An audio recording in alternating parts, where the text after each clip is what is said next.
Já é possível dizer que Cuba está vencendo o coronavírus, e faz isso apesar de sanções cada vez mais pesadas do governo Trump. Menos de 5 meses depois do primeiro caso registrado na América Latina, a ilha já consegue evitar surtos e, por enquanto, está mantendo os níveis de infecção e mortalidade bastante baixos. Até a segunda semana de julho, o país tinha cerca de 2.400 casos confirmados. 93% já eram considerados recuperados. E também são menos de 100 mortes pela doença, o que dá uma taxa de menos de 8 óbitos a cada milhão de habitantes. No Brasil, esse número já passou de 300.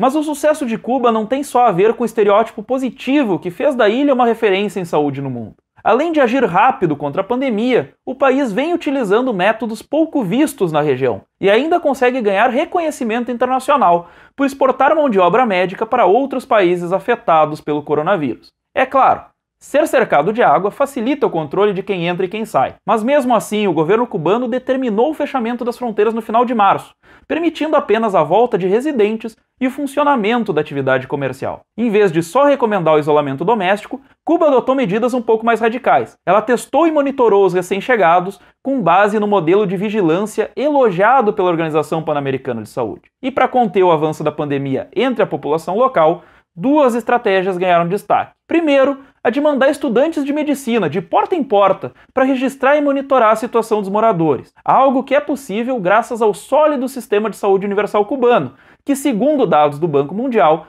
é o país com o maior número de médicos por habitante no planeta. Outra estratégia foi dar atenção aos casos assintomáticos, aqueles que, por não apresentarem sinais da doença, podem ser mais facilmente transmitidos, já que o portador nem percebe que está infectado. A estimativa do Ministério da Saúde cubano é que 70% dos casos são assintomáticos, o que torna o isolamento ainda mais importante como forma de prevenir novas transmissões de pessoas mais descuidadas. O sucesso nesse combate à pandemia em Cuba chamou a atenção do mundo inteiro. E com a situação sob controle e um grande número de profissionais, Havana enviou milhares de médicos para atuar na linha de frente em outros países, incluindo Itália, México e África do Sul. Um outro ponto em meio a esse bom desempenho é o nível de confiança que a gente tem nos dados divulgados pelo governo cubano. É algo bem diferente de países como Venezuela e Nicarágua, que são dois lugares com quem Cuba frequentemente é comparada e que têm afinidade ideológica. Mas o caso cubano é diferente na pandemia. Ela é transparente quanto aos números de mortes e de doentes que são divulgados todos os dias,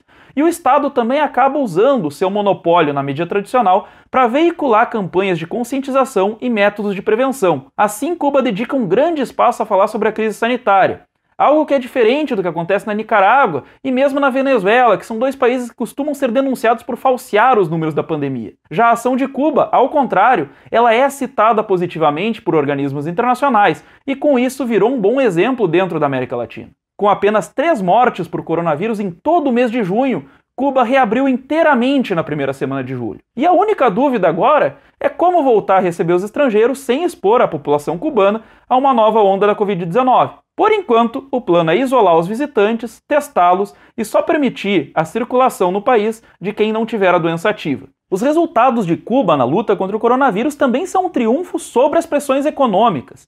Isso porque, em vez de se solidarizar com a ilha em tempos de pandemia, o governo dos Estados Unidos tem intensificado as sanções nos últimos meses. No governo Trump, as relações entre Estados Unidos e Cuba voltaram a piorar, desfazendo a histórica reaproximação que tinha ocorrido no governo Obama. Em 2016, o Obama tinha sido o primeiro presidente dos Estados Unidos a visitar a ilha em quase 90 anos. Mas com o Trump tudo isso acabou. A relação voltou às hostilidades típicas da Guerra Fria e hoje Cuba diz perder mais de 4 bilhões de dólares por ano como consequência do embargo, um valor que equivale a 4% do seu PIB. E como resultado das novas sanções, faltam insumos básicos no país, como combustível, produtos de higiene e alimentos. A libreta, aquele folheto de racionamento para garantir a compra de produtos subsidiados, voltou a aparecer no dia a dia dos cubanos. E a própria reabertura da atividade na ilha está esbarrando nos bloqueios.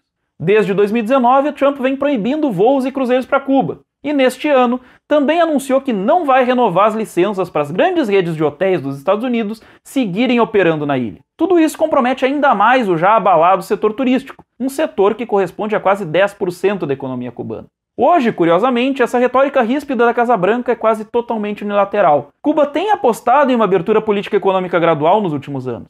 Deixou de lado o discurso usado nos anos de Fidel Castro, que servia de argumento principal para a política externa agressiva dos Estados Unidos. Após alguns anos com Raul Castro, Cuba abriu o caminho para uma nova geração no poder local. O atual presidente, o Miguel Díaz-Canel, é o primeiro líder nascido depois da Revolução de 59 e vem mantendo um perfil bem mais discreto e moderado do que os antecessores. Com ele, Cuba aprovou uma nova Constituição em 2019, que, entre outras mudanças, passou a admitir a importância do mercado para o desenvolvimento econômico e a reconhecer a propriedade privada. Mas esse novo texto constitucional não compadeceu os republicanos. O Trump segue tentando minar o que resta da economia cubana. Mas, pelo menos no combate ao vírus, a ilha segue se saindo muito melhor do que o vizinho ao norte, que lidera o número de vítimas do coronavírus no mundo.